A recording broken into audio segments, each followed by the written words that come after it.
Hi friends, welcome back to Purnima family channel. ఇప్పుడు big boss season 8 నడుస్తుంది కదండి. ఈ బిగ్ బాస్ సీజన్ 8లోని నాగమణికంఠ అనే కంటెస్టెంట్ ఉన్నారు కదా. ఇప్పుడు అతని గురించి అయితే తెలుసుకుందాము. చాలామందికి అతని గురించి అయితే చాలా విషయాలు అయితే తెలిసి ఉండకపోవచ్చు.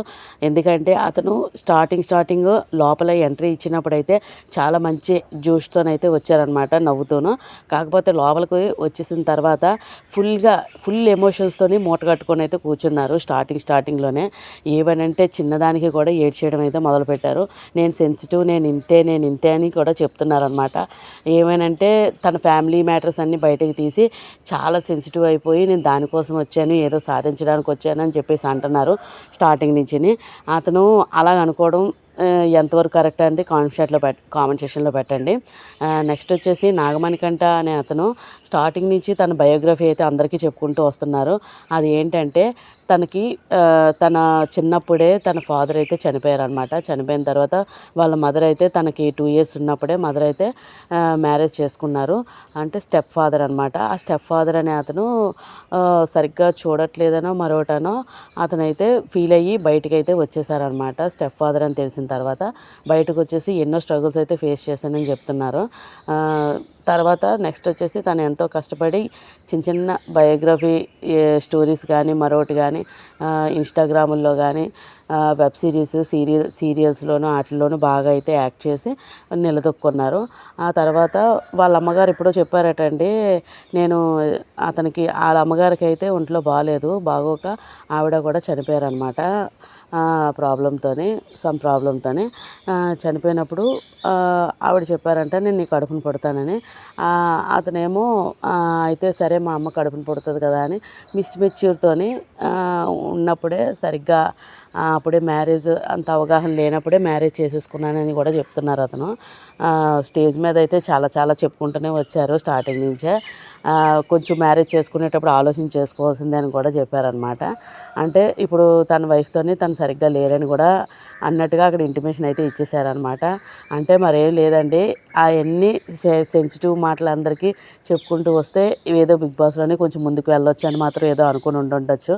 ఇతనైతే అమెరికాలో అయితే ఉంటున్నానని చెప్పి అన్నారు. వాళ్ళ వైఫ్తోనూ బేబీతోనూ పాప అయితే ఉన్నదన్నారు. అయితే వాళ్ళతోని కొంచెం అండర్స్టాండింగ్ సరిగ్గా లేక వచ్చేసి ఏదైనా సాధించాలని చెప్పేసి అనుకుంటున్నానని చెప్పి అన్నారు అని చెప్తూనే ఒక్క దగ్గర మిస్టేక్ అయితే చేస్తారనమాట. అది ఏంటంటే మీరు ఎవరైనా కనిపెట్టుంటే కామెంట్ సెక్షన్లో పెట్టండి. అది ఏంటంటే అతను అంత చెప్తున్నారు, అంత చెప్పిన తర్వాత ఏడ్చేస్తున్నారు. నామినేషన్లో పడిపోయేసరికి ఏడ్చేస్తున్నారు అందరూ నామినేట్ చేసేసరికి. నేను దీనికోసమే వచ్చాను, నేను సాధించాలి అని అంటే స్టార్టింగ్లోనే అతను సాధించాలంటే మరి మిగిలిన వాళ్ళందరూ గేమ్ ఆడడానికే కదా వచ్చారండి. అది అడ్డు పెట్టుకుని అయితే ఎప్పుడూ అనుకోకూడదు. గేమ్ అయితే ఆడాలి నాగమణికంట. మీరేమనుకుంటున్నారని కామెంట్ సెక్షన్లో పెట్టండి. అతను సాధించాలి అని అనుకుంటే ఇంకా అతను ఒకరికే బిగ్ బాస్ కప్ ఇచ్చేసి పంపించేయచ్చు కదండి. అలాంటప్పుడు బిగ్ బాస్ షో ఎందుకు పెట్టడం? అతను స్టార్టింగ్లోనే ఏదో పిచ్చి స్ట్రాటజీ లాగా అయితే ప్రవర్తిస్తున్నారనమాట.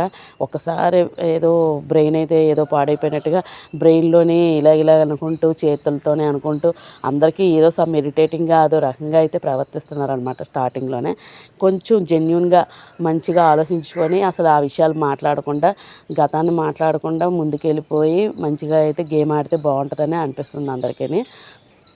ఆ విధంగా అయితే చేస్తున్నారు నాగమణికంట. ఇప్పుడు నెక్స్ట్ వచ్చేసి నేను అన్నాను కదండి ఒక మిస్టేక్ అయితే చేశారని. ఇదంతా ఏడుస్తూ ఉంటుంటే పాపం బిగ్ బాస్ చూడలేక అతన్ని కన్ఫెషన్ రూమ్లోకి అయితే పిలిచారనమాట. మన కన్ఫెషన్ రూమ్ అంటే మన ప్రాబ్లమ్స్ని చెప్పుకోవచ్చు, బిగ్ బాస్ ఇచ్చే సొల్యూషన్ పాటించుకొని బయటకు రావచ్చు అనమాట. అది కన్ఫెషన్ రూమ్. ఆ కన్ఫెషన్ రూమ్ పిలిచినప్పుడు అతను బాగా ఏడ్చేసి నేను ఇలాగే ఉంటాను, నా ఎమోషన్స్ ఇంతే అని చెప్తున్నారు. అది కరెక్ట్ కాదని బిగ్ బాస్ అప్పటికీ చెప్పారు. చెప్పిన తర్వాత అతను ఏమని చెప్పారు గుర్తుందండి, నాకు నా వైఫ్ కావాలి, నా పాప కావాలి, నేను అత్తామామలతో బాగుండాలి, వాళ్ళు నన్ను బాగా చూసుకోవాలి, నాకు సెల్ఫ్ రెస్పెక్ట్ కావాలి అని చెప్పేసి ప్లస్ ఇంకొకటి కూడా అన్నారు, నాకు ఇష్టం లేదని బయటకు వచ్చేసి నా స్టెప్ ఫాదర్ కూడా కావాలని చెప్పి అన్నారు. ఇంతలోని ఈ వేరియేషన్స్ ఏంటో ఎవరికీ అర్థం అవ్వట్లేదు. అంటే అక్కడే ఫ్రాడ్ అని తెలుస్తుంది. అలాగే చెప్పొద్దండి, ఎందుకంటే మీరే దొరికిపోతారు కొన్ని విషయాల దగ్గర. ఇలాంటి విషయాలన్నీ పక్కన పెట్టి మణికంఠ బాగా ఆడతారని అందరూ ఆశిద్దాము. ఇలాంటి మరిన్ని బిగ్ బాస్ రివ్యూస్ కోసం నా ఛానల్ అయితే సబ్స్క్రైబ్ చేసుకోండి. Thank you for watching.